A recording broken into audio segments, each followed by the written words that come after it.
Record.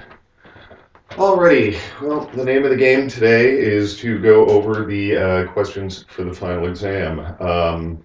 You should be pretty used to this by now, having had two of the exactly same format of exams. I'll just read over the boilerplate. These questions will isolate either a passage of text or a central idea from the course material and ask a specific question about the passage or idea. They're not designed to be tricky or difficult, but the nature of the material requires careful consideration. Be sure to read these questions carefully before answering them and be sure to answer them completely. I'll just pause to say a quick word about answering completely. I do require this minimum of 2 paragraphs, but please keep in mind that that minimum is, it's a minimum, right? The way you should be addressing each of these questions is to treat them as sort of mini essays, right? Be sure to break each of these questions down into their various parts and answer them completely. Generally, if people lost grades on the previous exams, where those marks were lost had to do with completeness, generally, right? Be sure that if I ask you to do a couple of things on one of these questions, do both of those couple of things, right? Note also that I encourage you to use all the intellectual resources at your disposal to understand this material. But when you submit your responses to the questions below, that your responses should reflect an individual effort and be in your own words. Please refer to the course syllabus and the policy on plagiarism to ensure that your responses comply with academic integrity standards. I will quickly say thank you. We are now at the end of the semester, and this semester I've yet to detect a single case of plagiarism. Keep it up on this final exam, and I'll be dancing a little jig at the end of this semester. 2 paragraphs minimum. Doesn't matter what your 3 sentences are. If you only give me 3 sentences in response to one of these questions, you're not going to receive a passing grade. I've set a minimum as a minimum, and now I'm to some extent obligated by my own rules. Be sure that you give me the minimum of 2 paragraphs or more. A lot of these questions are going to require more effort and more writing than that to completely answer. Now, answers will be graded out of 5 points. 6 questions totals to 30 points. I've had some questions about this. I never curve my grades for this class. So basically what a curve does is it artificially penalizes people who do well and artificially brings up people who did not meet the requirements of the question. Basically, it would be adjusting your grade based on administrative requirements rather than reasons. And there's nothing more anathema to philosophy than to act despite reasons. So there's nothing more unphilosophical as far as myself and a number of colleagues of mine are concerned than curving. So your grade is just your grade. If you all get A's, you all get A's. That's the way it goes. There should be almost no surprises on this exam at all. 3 questions on Kierkegaard, and frankly, there could be no other 3 questions, right? These were the 3 key concepts that were in the passage that we read in Kierkegaard's Sickness Unto Death, found in the Essential Kierkegaard. And then the 3 questions on Nietzsche, I framed them on the 3 sections from Twilight of the Idols that we looked at in this course. First question asks you simply to discuss the following passage, and it's this big ugly passage from 351, which is the opening passage of Sickness Unto Death. Of course, I'm going to ask a question about that. The passage reads, the human being is spirit. But what is spirit? The spirit is the self. But what is the self? The self is a relation that relates itself to itself, or is the relations relating itself to itself. In the relation, the self is not the relation, but the relations relating itself to itself. A human being is a synthesis of the infinite and the finite, the temporal and the eternal, of freedom and necessity. In short, a synthesis. A synthesis is a relation between two. Considered in this way, the human being is still not a self. So basically what I want you to do is offer an account of that passage that shows me you know to some extent or another what you're talking about. So if I were answering this question, what I would do is break down this, frankly, fairly radical theory of subjectivity that Kierkegaard is presenting to us, right? It's wildly different than all of the ancients, and Hobbes, as a representative of the modernist period, have presented us with, because the self is basically understood almost like a mechanism or a machine with parts that work together to produce some sort of a result, right? Instead, Kierkegaard is talking about the self being a relation that relates itself to itself in the relation. It's the relation's relating itself to itself. So, it's if I were answering this question, human being is spirit, but what is spirit? I would try to, in plain language, answer that question. And like I say, you've got the Roderick video in addition to what I've given you with regard to the interpretation of this passage, plus your own reflections, right? That passage is found on 351 of the Essential Kierkegaard, and that's the question. So, number one out of the way. Number two, well, basically, it's no surprise, right? I ask you about the three kinds of despair, right? Despair that doesn't know it's despair, despair of not being aware that you've got a self, despair in terms of not willing to be oneself, and despair to will to be oneself, which are all basically structurally self-same, right? So basically, Kierkegaard discusses three distinct types of despair, which I've just given you, that he claims are normal and even in their potential good. Describe each and discuss how despair, as Kierkegaard argues, can be seen in its potential to be a good thing. You know? And all of your material for that comes from section A and B of Sickness Unto Death in your Essential Kierkegaard. Section B is entitled The Possibility and Actuality of Despair, or vice versa, the actuality and possibility of despair. The idea here is like, well, let's use an inverse example, right? We're all possibly really wealthy, right? But it's better to be actually wealthy than to be possibly wealthy, right? So what Kierkegaard is talking about with despair is actually sort of the inverse of that, right? It's a good thing for human beings to have the possibility or the capacity to experience despair. But Kierkegaard mentions that the actual experience of despair is worse than misery, it's ruination, right? So, right, each of these types of despair, that we have the capacity to experience them, are a good thing, right? They're consequences of the fact that the human being is spirit, right?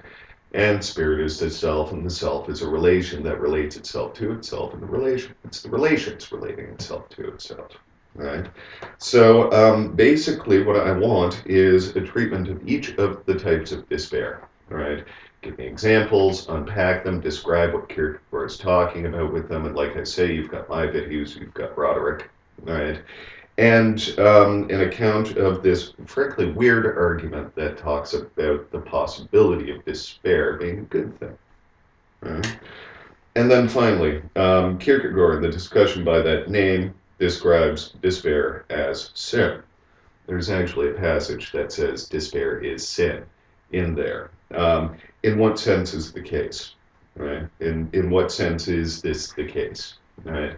Now, this has to do with the argument actually starts in the possibility and actuality of despair, in which Kierkegaard is talking about the entire time that you are experiencing despair, you are causing your despair, right? So there's nothing and no one that has caused you to be in despair except for you. Basically, the despair is a breakdown in the relations relating itself to itself in the relation, right?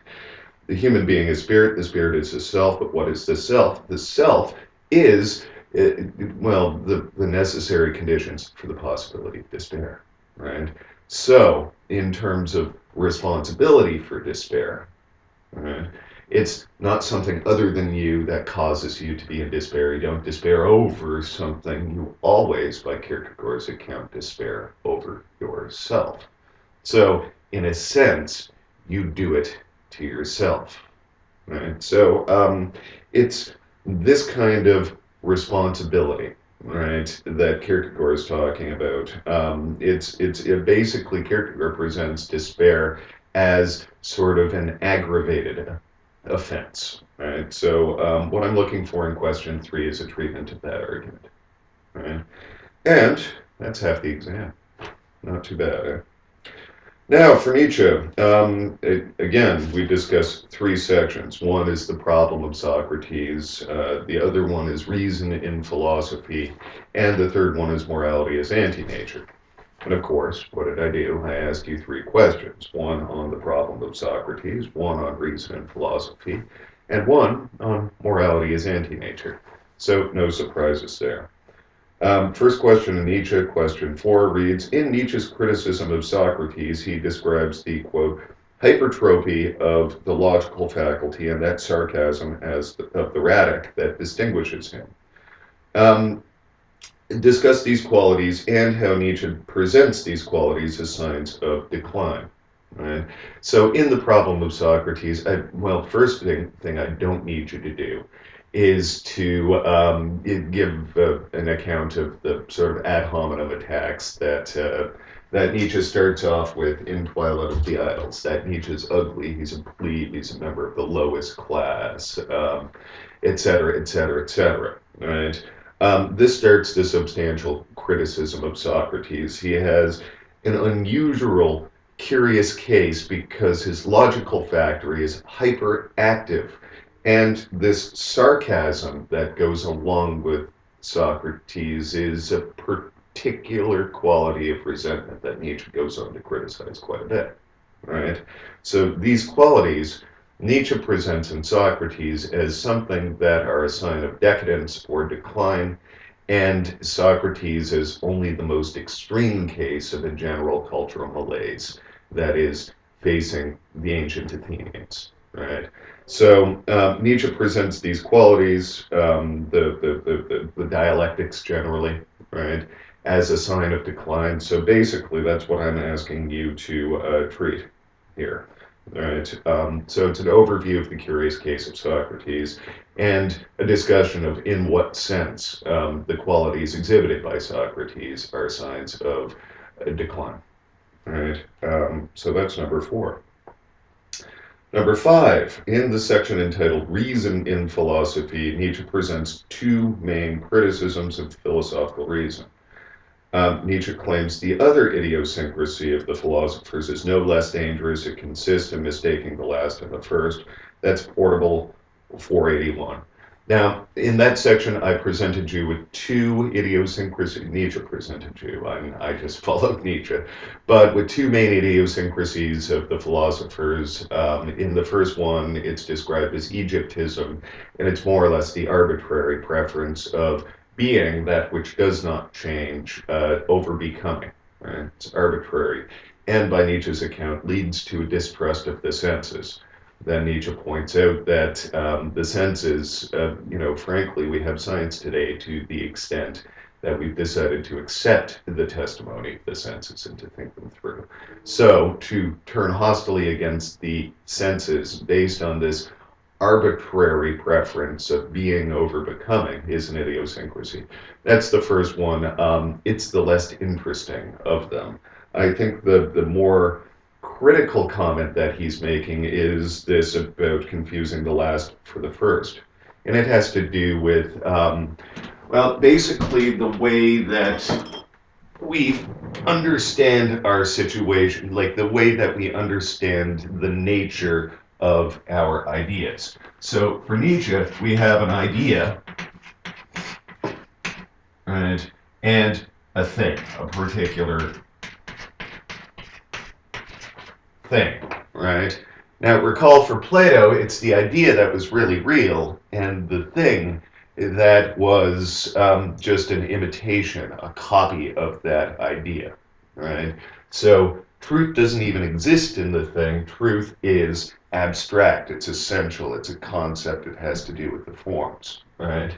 So, right, what Nietzsche is claiming is that when we confuse the last for the first, we place that idea, that abstract notion, right, that concept, that most empty, least real thing as first, as highest, as in fact the necessary condition for the possibility of the actual thing.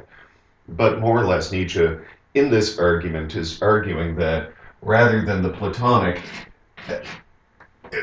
idea begetting particular imitations, right? This actually constitutes the reality.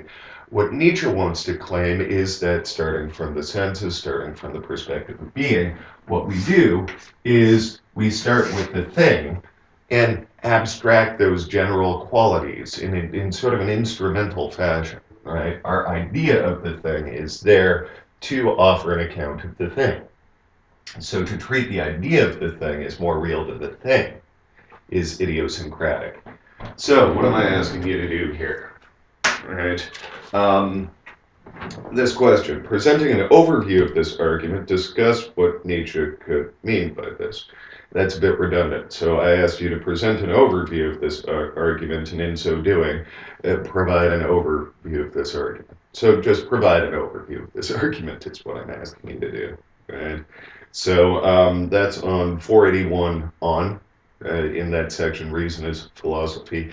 Don't worry about all of that stuff about language begetting the ego and that sort of thing. It's just the general movement that I'm looking for in your response here.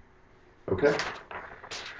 Okay, question number 6. Presenting an account of each, discuss the distinction between healthy morality and what he would call anti-natural morality, presented in the section Morality is Anti-Nature.